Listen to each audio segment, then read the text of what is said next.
অন্নপূর্ণা ভান্ডার প্রকল্প নিয়ে বর্তমানে অনেকেই চিন্তিত। আগস্ট মাসে তৃতীয় কিস্তির টাকা কারা পাবে এবং কারা পাবে না, এই নিয়ে বর্তমানে অনেক উপভোক্তাই চিন্তিত রয়েছে। অনেকেই রয়েছে যারা প্রথম কিস্তি এবং দ্বিতীয় কিস্তির টাকা এখনো পায়নি এবং তারা পুনরায় নতুন করে আবেদন করেছে, এবং অনেকেই রয়েছে যারা প্রথম কিস্তি এবং দ্বিতীয় কিস্তির টাকা পেয়েছেন এবং তৃতীয় কিস্তির টাকার জন্য অপেক্ষা করতেছেন। তো আজকের এই ভিডিওতে রয়েছে আপনাদের জন্য নতুন কিছু আপডেট। তো কি কি নতুন আপডেট রয়েছে চলো দেখে নিই। আজকের এই ভিডিওতে অত্যন্ত গুরুত্বপূর্ণ একটি বিষয় নিয়ে আলোচনা করা হতে চলেছে। আপনারাও হয়তো ইতিমধ্যেই বিভিন্ন মাধ্যমে বিষয়টি নিয়ে জল্পনা শুরু করে দিয়েছে।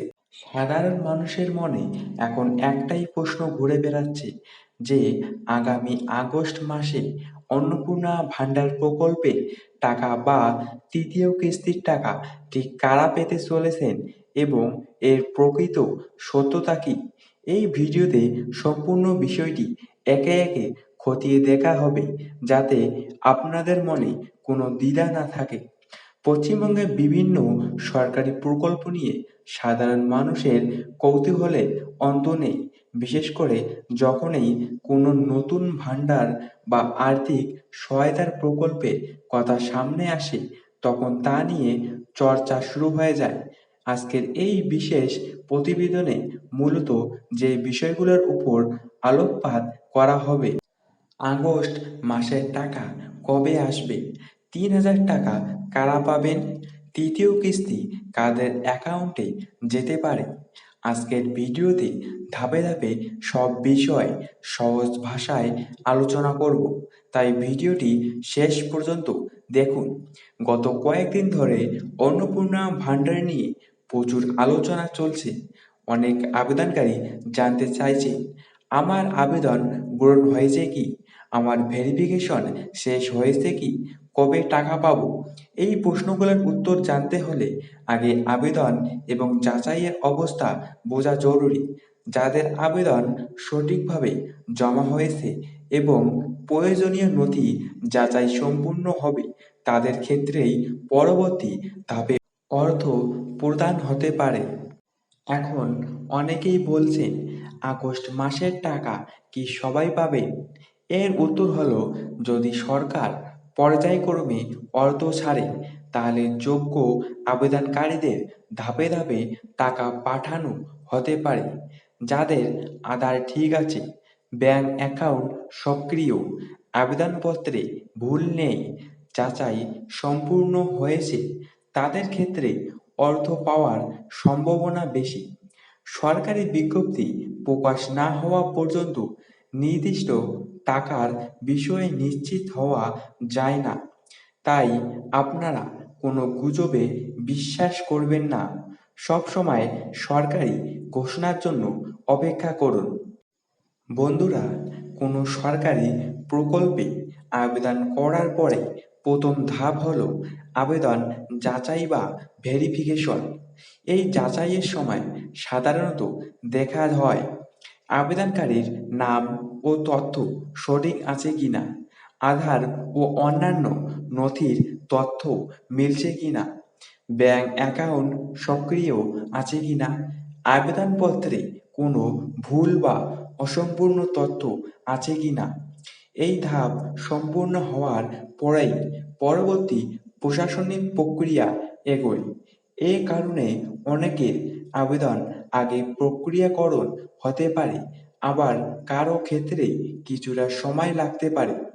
তাই যদি এখনো কোনো আপডেট না পেয়ে থাকে, তাহলে অযথা উদ্বিগ্ন না হয়ে সরকারি নির্দেশনার জন্য অপেক্ষা করুন। প্রথম ও দ্বিতীয় কিস্তি পাওয়ার পর পরবর্তী টাকা কবে আসবে? প্রথমে আসি সেই সমস্ত উপভোক্তাদের কথায় যাদের ব্যাংক অ্যাকাউন্টে ইতিমধ্যেই প্রথম বা দ্বিতীয় কিস্তির টাকা সফলভাবে ঢুকে গেছে। আপনাদের মনে স্বাভাবিকভাবেই প্রশ্ন আসতো যে নিয়মিত প্রতি মাসে বা নির্দিষ্ট কিস্তি অনুযায়ী পরবর্তী টাকা কবে রিলিজ হবে? দেখুন, সরকারি নিয়ম অনুযায়ী যখন কোনো প্রকল্পের কিস্তিভিত্তিক টাকা দেওয়া হয়, তখন তার একটি নির্দিষ্ট সাইকেল বা সময়সীমা থাকে। সাধারণত আগের কিস্তি সফলভাবে প্রসেস হওয়ার পরেই পরবর্তী কিস্তির ভেরিফিকেশন শুরু হয়। তাই আপনারা যারা ইতিপূর্বেই টাকা পেয়ে গেছেন, তারা আতঙ্কিত না হয়ে একটু অপেক্ষা করুন। কারণ আপনাদের ভেরিফিকেশন যদি ঠিক থাকে, তবে পরবর্তী কিস্তির টাকা নির্দিষ্ট সময়েই আপনাদের অ্যাকাউন্টে চলে আসবে। যারা প্রথম কিস্তি বা দ্বিতীয় কিস্তির টাকা এখনও পাননি কিন্তু আবেদন করেছেন এবং সমস্ত প্রয়োজনীয় নথি জমা দিয়েছেন, তাদের কি হবে? তারা কি টাকা পাবেন? বন্ধুরা, এই প্রশ্নের উত্তর নির্ভর করে সংশ্লিষ্ট দপ্তরের যাচাই প্রক্রিয়া এবং সরকারি সিদ্ধান্তের উপর। যদি আপনার আবেদন সঠিকভাবে জমা হয়ে থাকে, প্রয়োজনীয় নথি ঠিক থাকে এবং যাচাই সফলভাবে সম্পূর্ণ হয়, তাহলে পরবর্তী অর্থপ্রদানের ধাপে আপনার আবেদনও বিবেচনায় আসতে পারে। তাই যারা এখনও প্রথম বা দ্বিতীয় কিস্তির টাকা পাননি, তারা হতাশ হবেন না। প্রথমে নিশ্চিত করুন যে আপনার আবেদনপত্রে কোনো ভুল নেই, ব্যাংক অ্যাকাউন্ট সক্রিয় রয়েছে এবং আধার বা অন্যান্য প্রয়োজনীয় তথ্য সঠিকভাবে যুক্ত আছে। অনেক সময় আবেদন যাচাই, তথ্য সংশোধন বা প্রশাসনিক প্রক্রিয়ার কারণে কিছু আবেদনকারীর অর্থপ্রদান অন্যদের তুলনায় পরে হতে পারে। তাই শুধুমাত্র অন্য কেউ টাকা পেয়েছে বলে উদ্বিগ্ন হওয়ার প্রয়োজন নেই। তো আপনারা যারা তৃতীয় কিস্তির টাকার অপেক্ষায় রয়েছেন, আপনারা চিন্তিত হবেন না। এবং যারা প্রথম ও দ্বিতীয় কিস্তির টাকা এখনো পাননি বা আবেদন করেছেন, আপনাদের যদি ভেরিফিকেশন এবং সঠিকভাবে সব কিছু হয়ে থাকে, তাহলে আপনারা আগস্ট মাসে তৃতীয় কিস্তির টাকা পেয়ে যাবেন। এবং যারা প্রথম ও দ্বিতীয় কিস্তির টাকা পেয়ে গেছেন, আপনাদের তৃতীয় কিস্তির টাকা খুব শীঘ্রই ব্যাংক অ্যাকাউন্টে ঢুকে যাবে। বর্তমানে যারা অন্নপূর্ণা ভান্ডার প্রকল্পে আবেদন করেছেন নতুন করে, তাদের ভেরিফিকেশন চলছে এবং তাদের ডাটা এন্ট্রি করানো হচ্ছে। আপনারা কেউ চিন্তিত হবেন না, টাকা সবাই পেয়ে যাবেন। তো এরকম আপডেট এই চ্যানেল আসতে থাকবে। তো এরকম আপডেট পাওয়ার জন্য চ্যানেলটি সাবস্ক্রাইব করে রাখবেন এবং ভিডিওটি যদি ভালো লেগে থাকে তাহলে একটি লাইক করবেন। তো আপনাদের সাথে দেখা হচ্ছে পরবর্তী কোনো ভিডিওতে। ততক্ষণের জন্য আপনারা সবাই ভালো থাকবেন।